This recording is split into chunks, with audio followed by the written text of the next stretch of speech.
La Ley de Fomento de Empleo Juvenil tiene por objeto promover el trabajo decente de las personas jóvenes, vinculando el empleo, la educación y la formación profesional.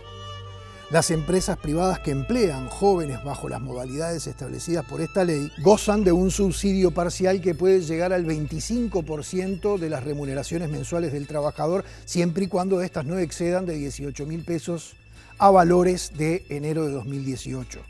Dentro de ese máximo, el Ministerio de Trabajo y Seguridad Social determina una graduación, tomando en cuenta la situación familiar, social y económica del trabajador, el tiempo de labor y los planes de capacitación que la empresa le ofrezca al empleado.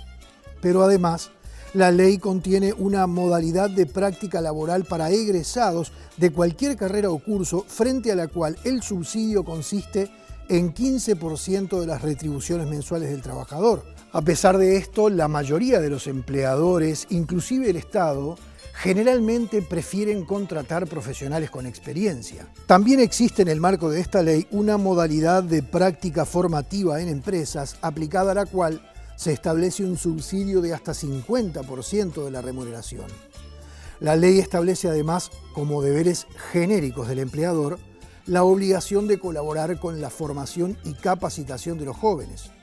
El INAU, el INJU, la Administración Nacional de Educación Pública, el Ministerio de Trabajo y Seguridad Social, el Instituto Nacional de Empleo y Formación Profesional, la Universidad de la República y la Universidad Tecnológica del Uruguay deben, en el marco de esta ley, promover la inserción laboral de jóvenes en empresas privadas. Para también tener presentes a los jóvenes cuando están llegando a la edad de trabajar, hoy en Tripaliare veremos qué hace el Estado por el empleo juvenil.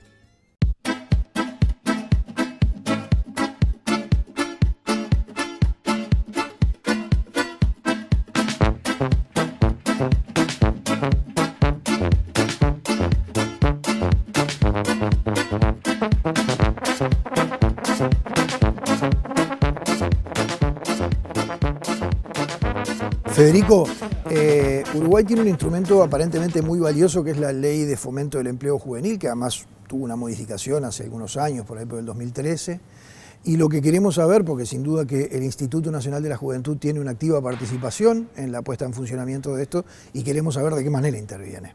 Sí, la Ley de Empleo Juvenil es un formidable instrumento que tiene el Uruguay justamente en materia de promoción del empleo joven. Se aprueba en 2013, su reglamentación llega en 2015, desde entonces se pone en marcha y lo que vemos es un impresionante crecimiento de los jóvenes que son beneficiarios. Comenzamos con poquitos números, aproximadamente 800, 900 jóvenes beneficiarios y hoy estamos en aproximadamente 3.500 anuales. La cifra global de jóvenes beneficiados por este programa alcanza los 8.000.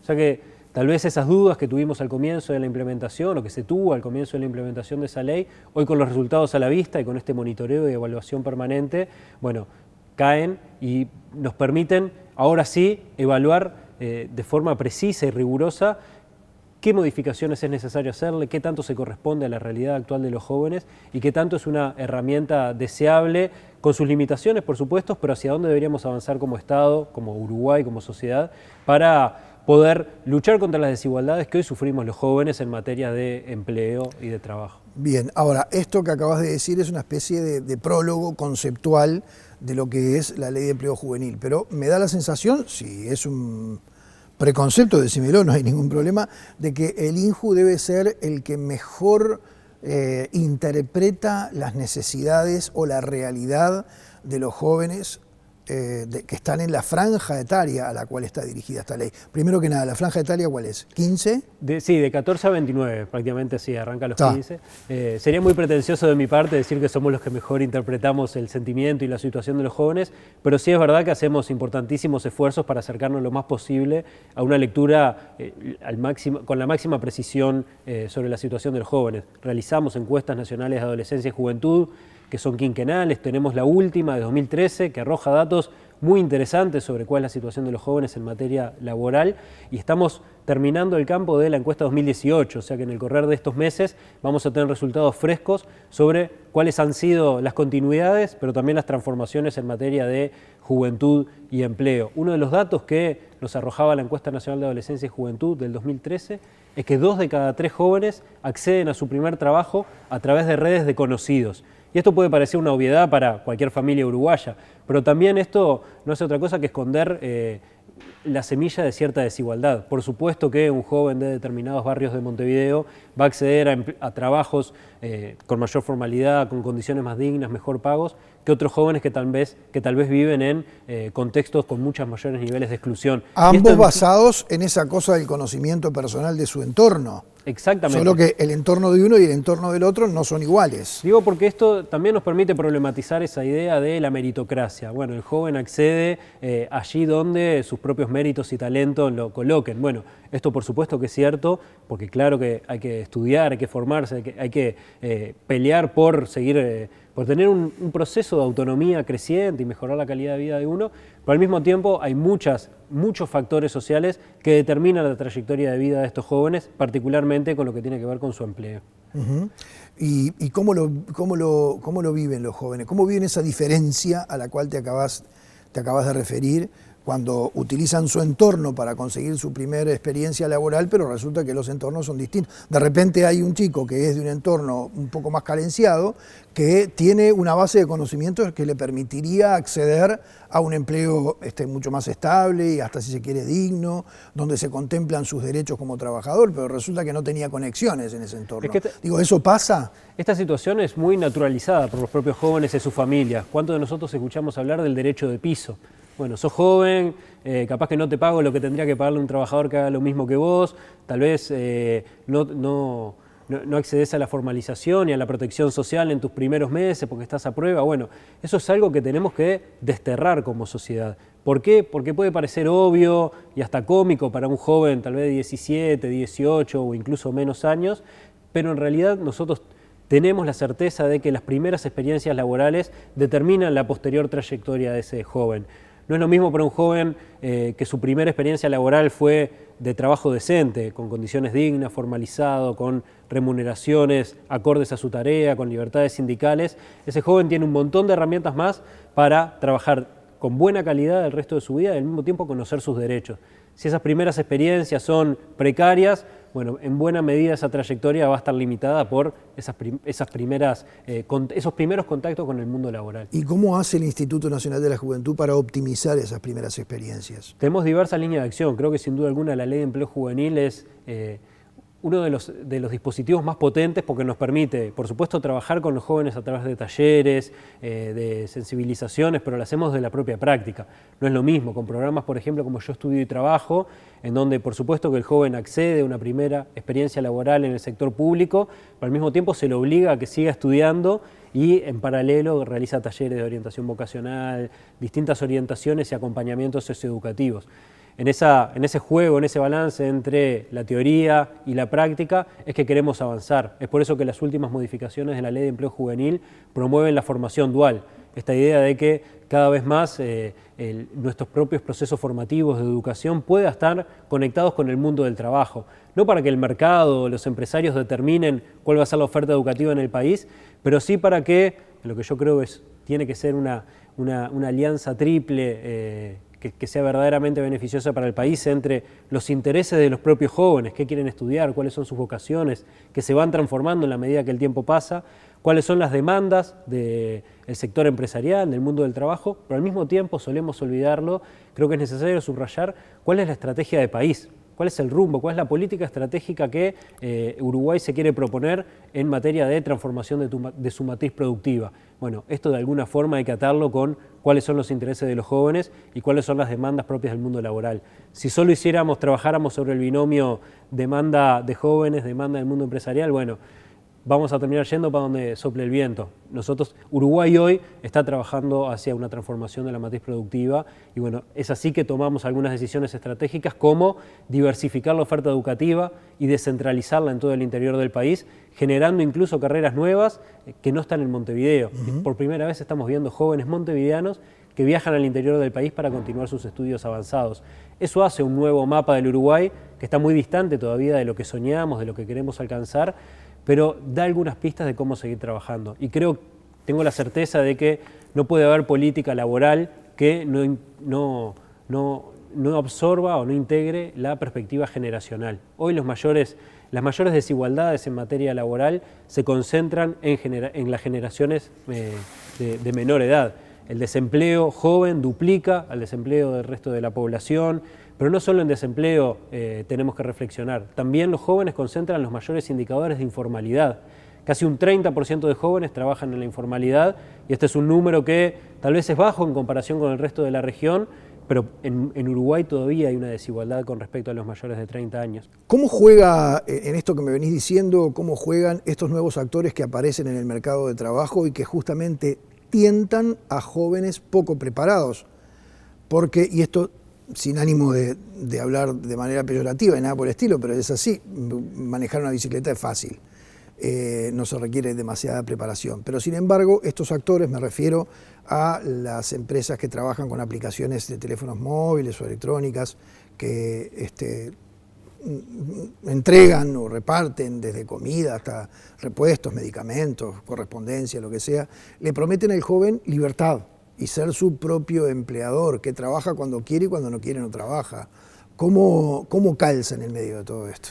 Digámoslo así, Uruguay tiene una necesidad de que se cree empleo y que justamente ese empleo esté dirigido a las personas más jóvenes. Eso tal vez puede ser la parte buena de toda esta historia y capaz que alguno se reduce a ese relato. Pero nosotros tenemos la obligación de problematizarlo y vemos cómo son, otra vez, las generaciones más jóvenes las que terminan accediendo tan solo a este tipo de empleos muy precarios, con nula protección social en la mayoría de los casos, con muy baja seguridad. Son trabajos con mucha exposición a eventuales siniestros, por ejemplo, viales. Bueno, ¿cuál es la protección de esos jóvenes, que además son los que menos ingresos tienen como para sostener eventualmente algún tratamiento médico? Bueno, esas son cosas que nosotros no podemos mirar al costado. ¿Y cómo las manejan en el INJU? Bueno, una de las líneas de acción que queremos trabajar en el futuro es la mayor regulación de ese tipo de iniciativas, porque no es simplemente decir, bueno, hagamos como que no existen o prohibámoslas de una. No, yo creo que no se puede ir contra el desarrollo tecnológico. Lo que necesitamos sí es regular. No pueden haber jóvenes arriba de una bicicleta o arriba de una moto que no tengan su justa protección social, que no tengan un vínculo de calidad con su empleador, que no son ellos mismos. Hay un empleador por detrás y eso está claro para cualquiera que maneja este tipo de aplicaciones. A pesar de que, me interesa detenerme ahí en eso, a pesar de que, insisto, el atractivo es sé tu propio empleador, trabajá con libertad, no dependas de nadie. Ese es el discurso que se les plantea. Sin embargo, el INJU los previene de que eso no es así. Bueno, ese es un discurso que puede sonar atractivo y de hecho varios amigos míos lo suelen repetir, gurises con los que me gusta trabajar, pero bueno, en la medida que uno puede conversar con ese joven y ver, bueno, cuáles son las ventajas, que por supuesto que las tiene, vamos a no ser hipócritas, pero también cuáles son las desventajas, a qué te expones con esto.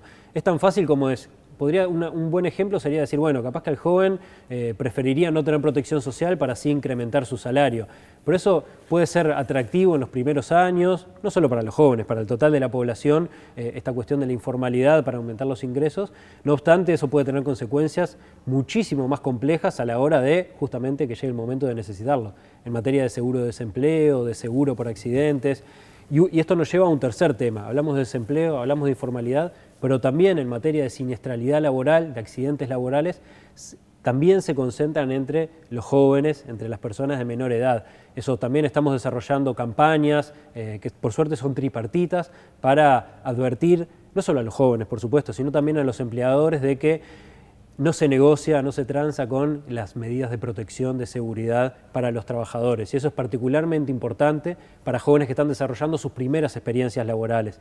Es imperativo que nosotros subrayemos eso y desterremos ese mito del derecho de piso. Bueno, la seguridad, la protección social, la formalidad va para los trabajadores consolidados, avanzados en edad y en canas.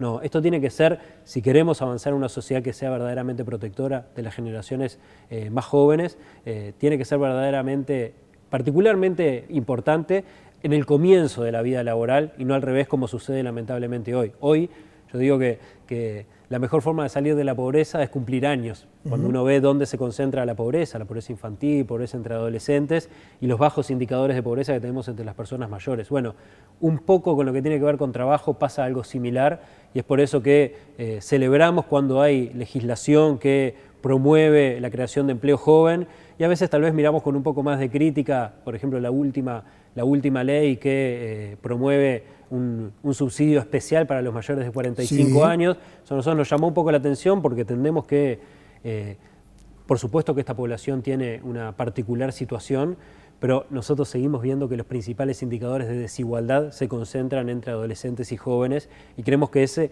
ahí es donde deberíamos apuntar nuestras mayores baterías en política pública laboral para combatir estas desigualdades. Ahí está. Ahora, Federico, por último, el Estado sin duda que tiene una muy fuerte intervención en todo esto de lo que estamos hablando por varias razones. Primero que nada, que esto surge de una ley y la ley surge de uno de los poderes de gobierno o de poderes del Estado.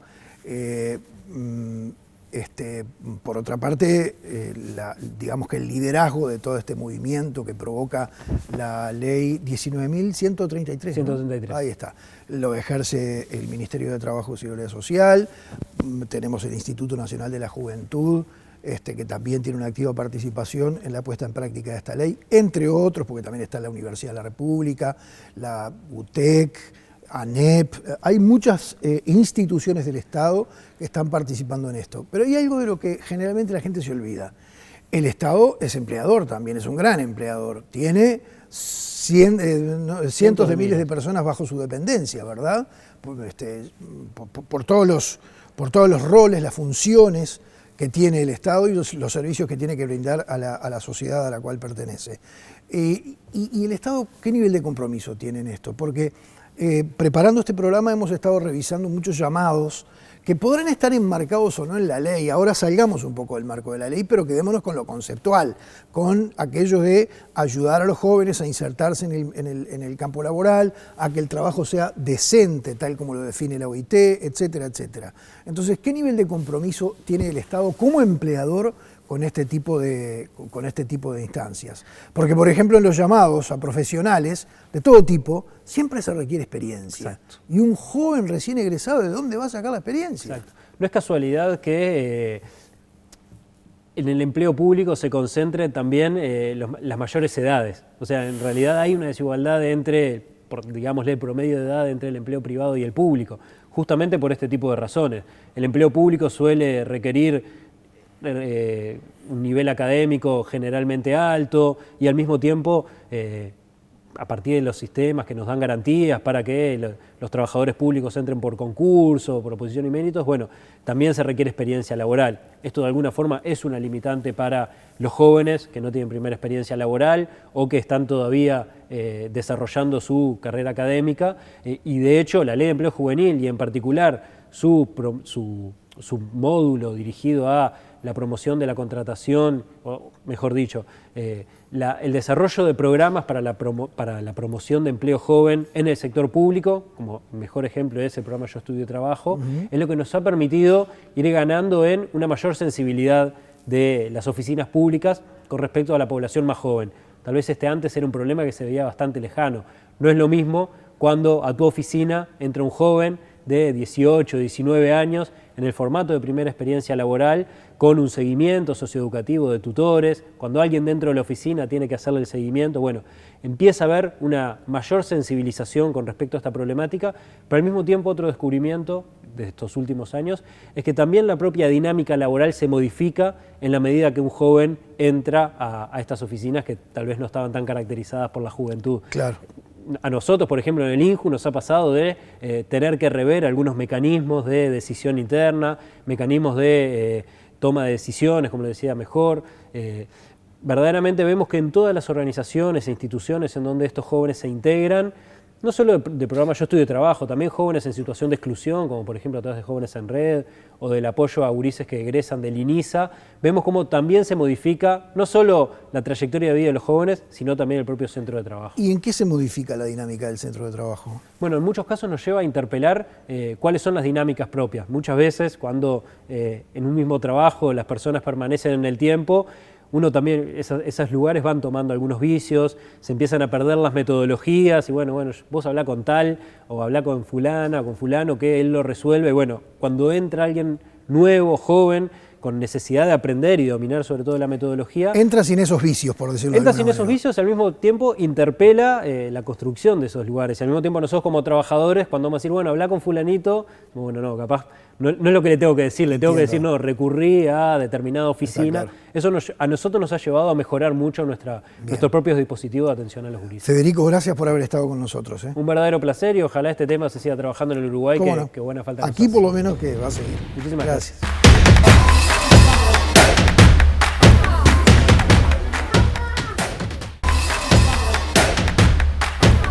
Eduardo, sin duda que la Dirección Nacional de Empleo da la sensación de que juega un papel rector en el funcionamiento de la Ley de Fomento del Empleo Juvenil, una ley en la que participan una cantidad de instituciones del Estado, pero me da la sensación de que un poco la Dirección Nacional de Empleo lleva el liderazgo, ¿verdad? O el Ministerio de Trabajo y Seguridad Social, dentro del cual está la dirección. ¿Es correcto? Sí, es correcto. La Dirección Nacional de Empleo de alguna manera comanda la ejecución de las herramientas políticas que fueron definidas en la ley, que hoy día tienen un financiamiento, diríamos, total por parte de INEFOP, que provee de los recursos económicos para financiar los beneficios que están establecidos en la ley y también los recursos técnicos para la ejecución de la ley. Ahí está. O sea que ahora vamos a ir a hablar de los subsidios, que seguramente debe ser lo que más estimula al empleador para contratar a una persona bajo el amparo de esta ley. El dinero con el cual se subsidia a los empleadores que se acogen a esta ley ¿surge precisamente del Fondo de Reconversión Laboral o de dónde? Surge del Fondo de Reconversión Laboral. En una primera etapa surgía del Fondo de Reconversión Laboral y del programa Objetivo Empleo.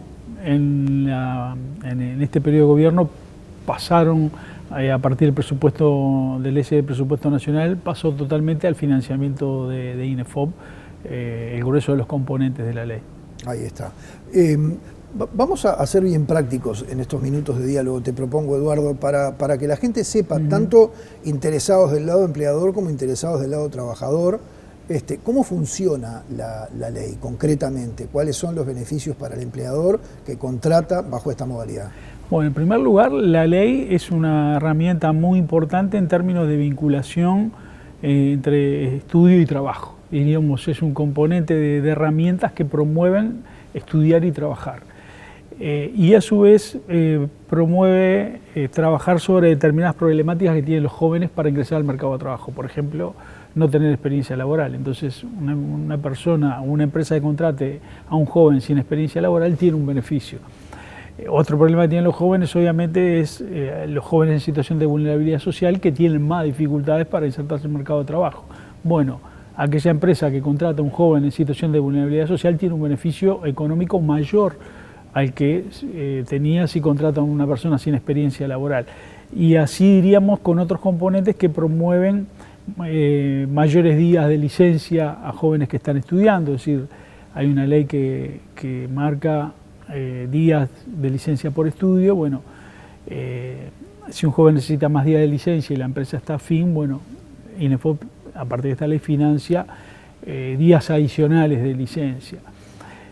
Si un joven, bueno, no puede sostener la carga horaria porque está estudiando y trabajando, bueno, también la ley establece que puede financiar una parte de una reducción de la jornada de trabajo para ese joven que está estudiando y trabajando. O sea, para que trabaje un poco menos, exacto, el empleador le paga un poco menos y él no perdería ingreso porque aparece el subsidio. Exactamente.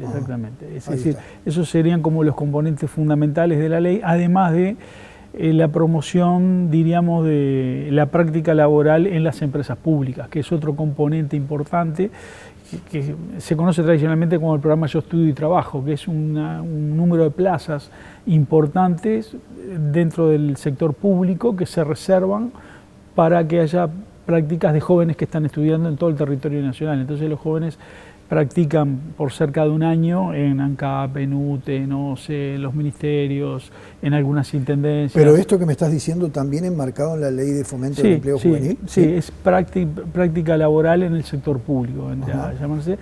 Y es un número de puestos rotativos, ¿no? Es decir, las personas pasan un año, el otro año dejan el lugar y así sucesivamente. Llevamos cerca de 5.000 jóvenes que han pasado estos años por prácticas en el sector público.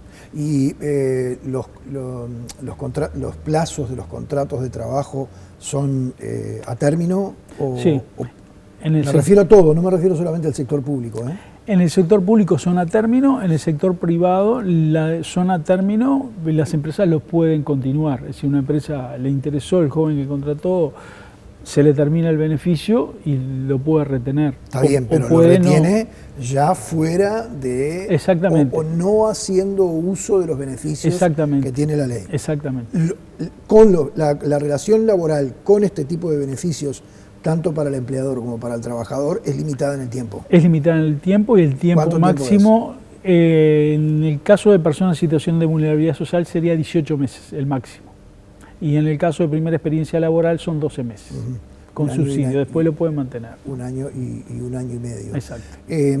Y hasta ahora, porque esta ley puntualmente está reglamentada en el 2015, por lo tanto podríamos decir que entró a funcionar en el 2015, más allá de que su aprobación fue en 2013. Exactamente, entró a funcionar mediados del 2015, por agosto del 2015. ¿Y cuántas empresas se acogieron a los beneficios de esta ley? No te voy a pedir una cifra exacta, porque seguramente de memoria con exactitud no la tengas, pero una aproximación. Hay un número importante de empresas, no te sé decir el número, sí te puedo decir el número de personas que se han beneficiado con la ley.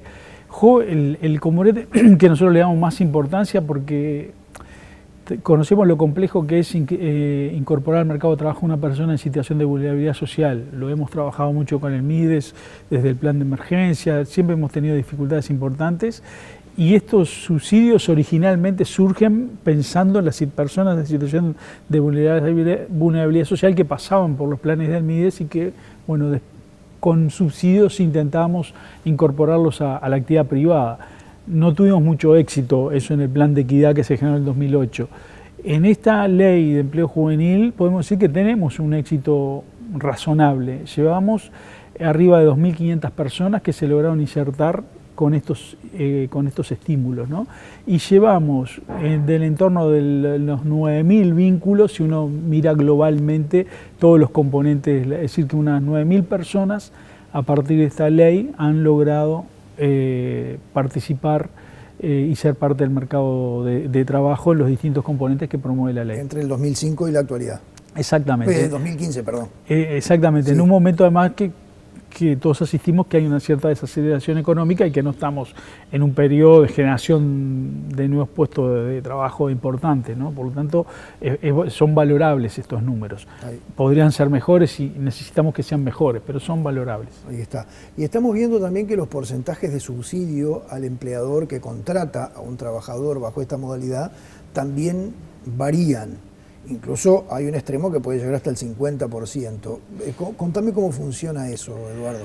Bueno, los estímulos económicos más importantes son para las empresas que contratan jóvenes en situación de vulnerabilidad social, porque de alguna manera se previó estimular más aquello que es más complicado. Y allí, en el caso de que contrate un hombre, la empresa puede recibir hasta el 60% de los salarios mínimos. Ese vendría a ser el máximo. Si contrata una mujer, puede recibir el 80% de los salarios mínimos. Se entiende que la mujer además tiene un porcentaje más alto de desocupación, hay como una discriminación positiva allí para las empresas que contratan mujeres. Y bueno, y en los otros componentes ya es el 25% de 2 salarios mínimos el beneficio por contratar a un joven. ¿De 2 salarios mínimos? Sí. Sí. Porque la ley hablaba de, no me acuerdo si era la ley o la reglamentación, hablaba de subsidios de determinados porcentajes, como lo que vos estás diciendo, pero de salarios mensuales o remuneraciones mensuales que no fueran superiores a 18.000 pesos a valores de enero de 2018. Sí. Sí, sí. Ahí 2 salarios mínimos está asociado a trabajo protegido joven, que es vulnerabilidad social. Y el otro era aproximadamente cuando se fijó un salario y medio mínimo, que es también el mismo rango que tenemos para la ley nueva. Ahí está, que ahora como la ley fijaba valores establecidos en enero de 2018, ahora debe ser un poco más, la verdad que no. Sí. Es el 25% de eso como máximo, ¿no? Después la empresa, si paga menos, se prorratea, ¿no? Claro, está bien.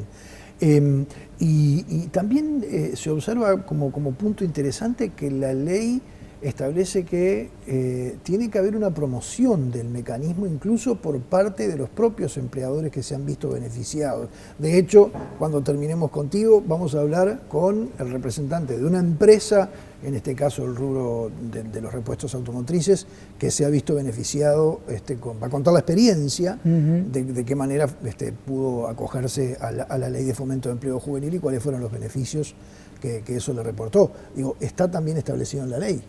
Sí, y hay algunos componentes que todavía no hemos desarrollado totalmente, que tienen que ver con el etiquetado, con reconocer de alguna manera las empresas que participan en esto y hacer también como una discriminación positiva, es decir, valorar el compromiso social de muchas empresas que se estimulan y que asumen un compromiso social de dar la oportunidad a jóvenes en situación de vulnerabilidad. Es decir, que no solamente viene por el tema de beneficios, sino que además lo hacen con compromiso, ¿no? Y eso me parece también algo que estamos pensando mucho en cómo armar un programa que signifique, o sea, para que se sepa que esa empresa de repente que envasó un producto X o que proporciona un servicio X, utiliza los mecanismos de la Ley de Fomento de Empleo Juvenil. Exactamente.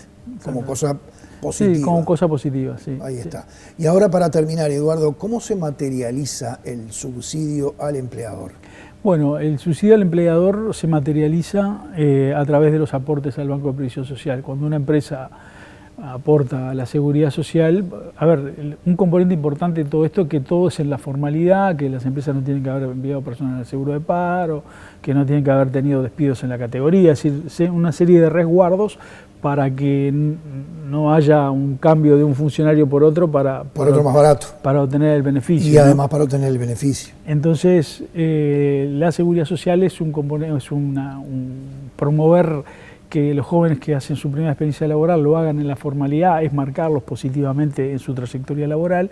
Entonces, la empresa va a aportar al Banco de Seguridad Social, tiene un crédito a favor, que son los beneficios que obtuvo por haber estado contratado a uno o dos o los jóvenes que haya contratado. O sea, el subsidio viene por el lado de créditos a favor a la hora de hacer los aportes personales y patronales al BPS. Exactamente. Bien. Ahora, es interesante porque ya más o menos dijiste, pero quiero profundizar un poquito más sobre eso, de cuál fue el mecanismo que se utilizó para evitar que los empleadores especularan beneficiándose precisamente con esos subsidios o con esos créditos a su favor en los aportes a la seguridad social y además con salarios, porque tampoco, a ver, estamos hablando que son salarios que supuestamente están acorde a la formación del trabajador. Y si estamos hablando básicamente de trabajadores que vienen de un sector que está sufriendo la vulnerabilidad económica y social, y bueno, tenemos que pensar que seguramente sea un trabajador con poca formación, poco salario. Entonces, también por ahí podía venir un intento de beneficiarse por parte del empleador. ¿Cómo lo evitaron? Con este mecanismo. Sí, exigiéndole que no haya mandado personal al seguro de paro. A ver, decímelo vos. No, la empresa no tiene que... A ver, la empresa puede pagar más, ¿no? Tiene, el beneficio es hasta, si puede contratar a un joven sin experiencia laboral que esté sobrecalificado o con calificaciones importantes, el beneficio que tiene es hasta lo que está pautado en la ley. Nosotros hemos desarrollado en estos años una plataforma informática que está adaptada a las condiciones de Uruguay y que es parte de un proceso diríamos, de herramientas de intermediación y de orientación laboral y de experiencia que ha ganado el Ministerio de Trabajo, también con apoyo de actores internacionales. Y hoy tenemos una plataforma informática que conecta a las empresas con las personas, en la cual tenemos empresas registradas que acceden a estos beneficios y que además se conecta con el Banco de Previsión Social y con los organismos de la Inspección General de Trabajo y la Dirección Nacional de Trabajo. Es decir, que tenemos información cruzada de la seguridad social, sabemos si la empresa está en situación regular de pago, si envió gente al seguro de paro, si tiene despidos, si tiene una situación conflictiva, si tiene multas. Es decir, hay un sistema que está gestionado y construido desde el Ministerio de Trabajo que tiene mucha información y que permite que no estemos haciendo una derivación a un lugar que corra riesgo el joven o que vaya a la informalidad o que haya tenido denuncias de tipo o que vaya a un conflicto. Imagínense, claro, que podría ser muy grave, ¿no? Que nosotros estuviéramos proveyendo trabajadores a una empresa que está en conflicto. Claro. Y bueno, entonces hoy día esos problemas, esos riesgos no existen producto de este desarrollo informático que nos llevó algunos años, pero que hoy nos permite hacer intermediaciones laborales con mucha rapidez. Bien. Eduardo, te agradecemos por haber estado con nosotros. Muchas gracias.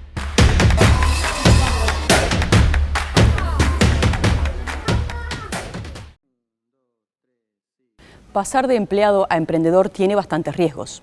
Se pasa de tener un sueldo fijo a no saber cuánto se va a cobrar y de trabajar de lunes a viernes a estar disponible de lunes a lunes.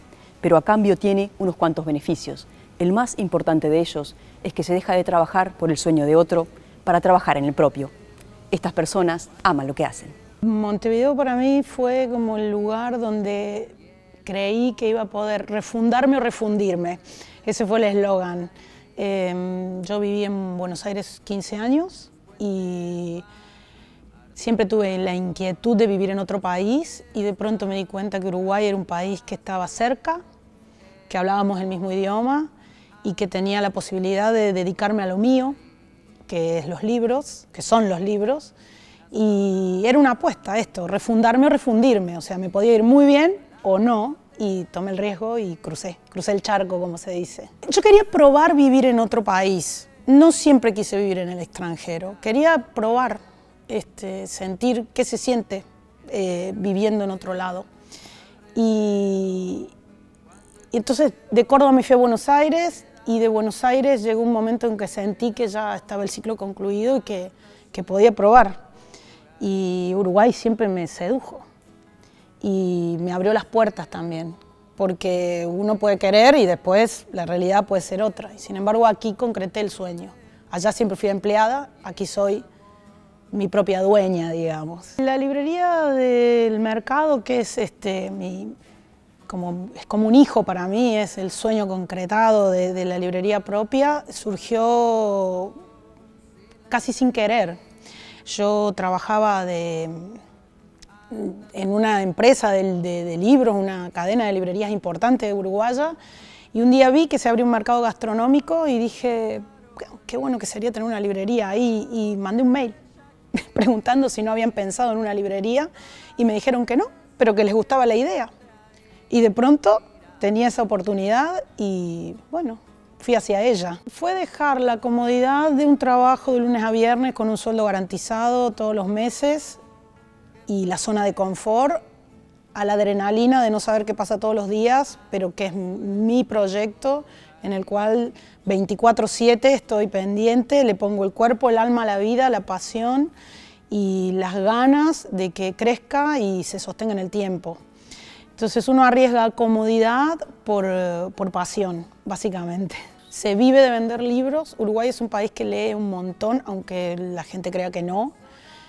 La gente compra libros, lee libros, regala libros, y no solamente libros de literatura, libros de gastronomía, que es el fuerte que tengo yo. O sea, la gente le gusta aprender, averiguar, investigar, conocer otras cosas de lo que tiene cotidiano, y el libro es una puerta al mundo, que pueden adquirirla muchas personas, porque tiene un precio, si bien hay libros caros, pero es un precio accesible. Viajar no es tan accesible como comprar un libro. Entonces, un libro es viajar sin moverte. Es esa puerta que te permite conocer otras realidades.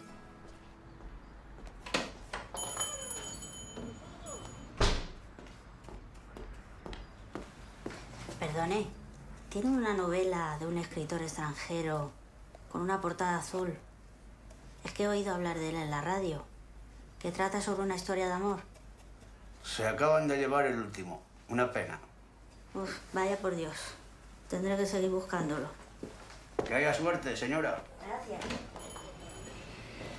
El otro día vino uno y me dice, tiene un libro gordo en tapadura para mi cuñado, que es conductor de autobús interurbano. Y le gusta mucho leer. Creo que no se estudia, creo que uno tiene que amar los libros y después fluye. Y estar siempre atento, escuchar mucho al cliente que viene, al lector, se genera un vínculo, te va llevando también sobre sus lecturas a lo que vos podés descubrir también junto al lector. Y es un ejercicio que se construye todo el tiempo. O sea, no hay una escuela de libreros. Quizás hay una cuestión romántica que siempre hay un librero que te introduce en esto, pero después es un construir día a día de cada uno. Estudié lo que todo el mundo asocia rápido con periodismo, sin embargo no lo es. Vendo libros, también ahí ejerzo la comunicación. Y empecé a dar clases cuando me recibí y mi primer sueldo fui a una librería a comprarme libros. Dos datos tiene para mí muy importante esa ida a la librería. Una es que, y Uruguay, digamos, una es que me fui a comprar unos libros de Galeano. Cuando uno tiene 20 años, Galeano está en todas nuestras bibliotecas, entonces me fui a comprar unos libros de Galeano. Y la otra es que entro a trabajar en esa librería y al poco tiempo va el Loco Abreu con San Lorenzo a jugar al fútbol a Córdoba, porque yo estaba en Córdoba en ese momento, a jugar un partido con Belgrano, y entra a la librería a comprar libros. Y yo le vendí libros al Loco Abreu, y no me olvido más de esa anécdota. Una pila así de libros. Yo me siento en casa, no me siento extranjera, sinceramente. Me siento una más. Soy recontra argentina, pero soy uruguaya por elección. Y eso lo vivo en carne propia todo el tiempo. No me siento extranjera en este país. Alberto, ¿cuál fue el atractivo que la empresa El Emporio de los Filtros le vio a la Ley de Fomento del Empleo Juvenil como para tomar la iniciativa de ir y acogerse a sus características? Bien, principalmente por el rubro en el cual nosotros nos desenvolvemos. Es una empresa que tiene en su plantilla gran cantidad de personal joven. Más allá que hay un montón de personal que ya tiene su carrera hecha de varios años, pero hay ciertas áreas, sobre todo en lo que es en expedición, distribución y depósito, en el cual el personal generalmente rota más y es personal joven. Hace un tiempo lo que notábamos es que por la alta, digamos, como que condición de los jóvenes a cambiar de empleo y a veces tal vez la poca formación o preparación, veíamos que se nos dificultaba el hacer un equipo sólido. Claro. Y sobre todo porque a veces en la contratación tenés ese miedo que lo entrenás, tal vez funciona, tal vez no, va de repente decayendo su rendimiento. Entonces, cuando nos enteramos de este proyecto del Ministerio de Trabajo, INEFOP y Vía Trabajo, fue que vimos una solución positiva para poder inclusive contratar más personal y para que también la empresa tenga la chance de dar más oportunidades. A mí particularmente hace tiempo como que me había crecido la inquietud de cómo me gustaría de repente tener de algún modo chance de, digamos, de entrenar o de preparar jóvenes para lo que es el trabajo, porque a pesar de lo que creen muchos, la vida no termina a los 30, de repente empiezan en la empresa a los 18 o 20 años y como que ya quieren de repente un cambio pronto o de repente se van para otro lado tratando de probar, de repente buscar algo mejor, cuando no se dan ellos mismos el tiempo para, digamos, como para asentar su posición en la empresa.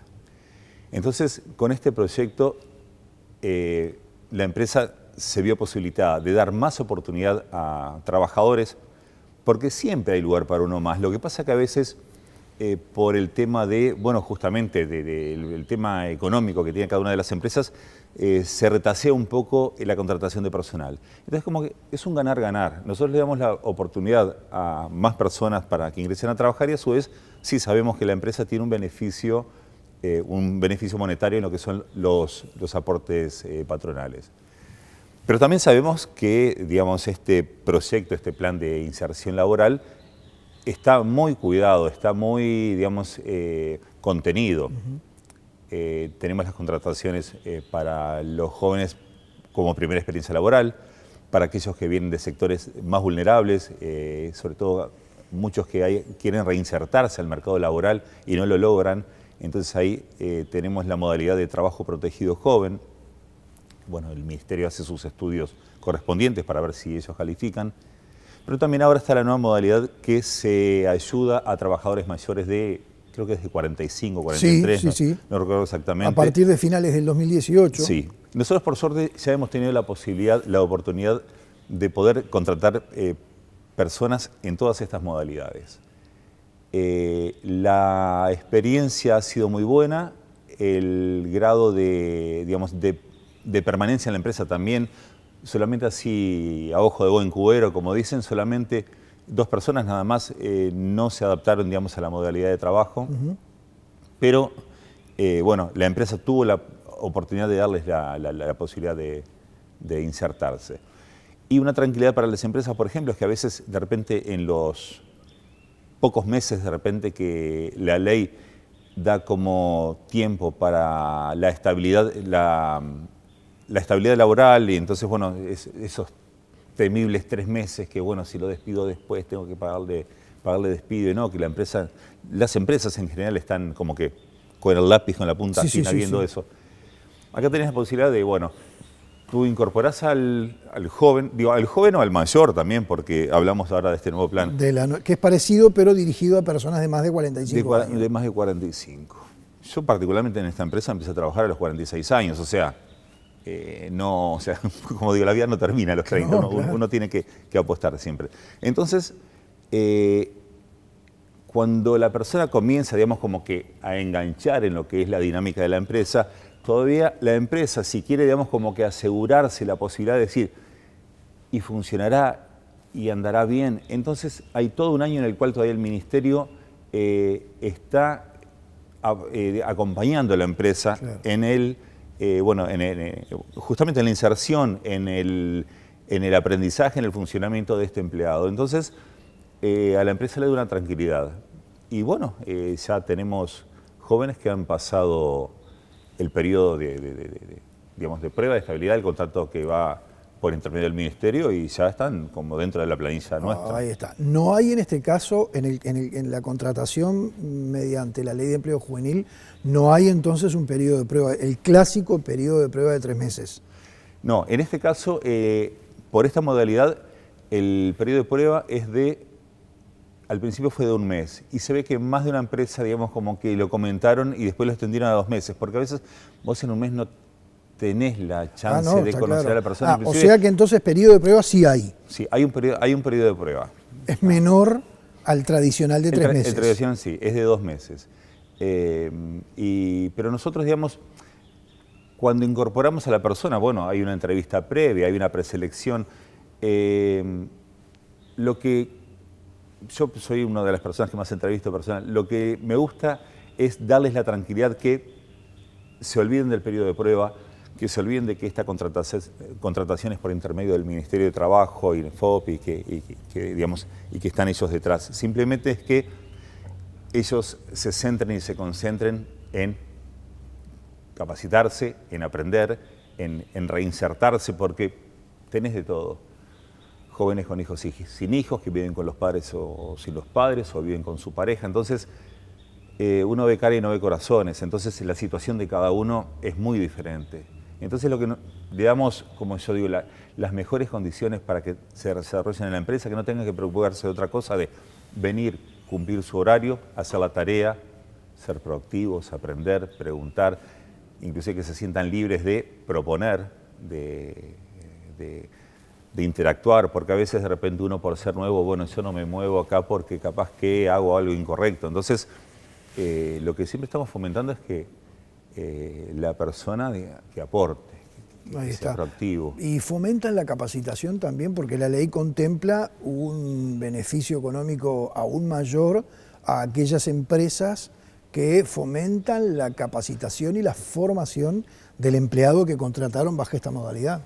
Sí, no, en este caso no. La empresa sí ha capacitado y capacita personal, pero generalmente esto surge de capacitaciones externas. De repente Que tiene que ver con las marcas, por ejemplo, que venden o ese tipo de cosas, porque en el caso, bueno, es un producto de la mecánica automotriz que necesita cierto conocimiento por parte, por ejemplo, del vendedor. Lo que es la parte técnica, sí, ahí vienen representantes de las marcas que representamos nosotros y bueno, tenemos, digamos, como que un régimen de visitas periódico y constante a lo largo de todo el año. Bueno, trabaja el equipo de gerencia de ventas con los vendedores. Y también se han hecho capacitaciones externas en empresas, digamos, terciarizadas para casos puntuales, atención telefónica, claro, logística, recursos humanos, bueno, administración y eso. Pero no, en ningún momento tuvimos oportunidad de hacerlo por el medio de INEFO. Bien. Alberto, te agradecemos por haber compartido esta experiencia con nosotros. Bueno, gracias por permitirnos volcar nuestra experiencia y contarla y bueno, ojalá otras empresas puedan repetirlo también. Ojalá, ojalá. Un placer. Gracias Gracias por haber estado.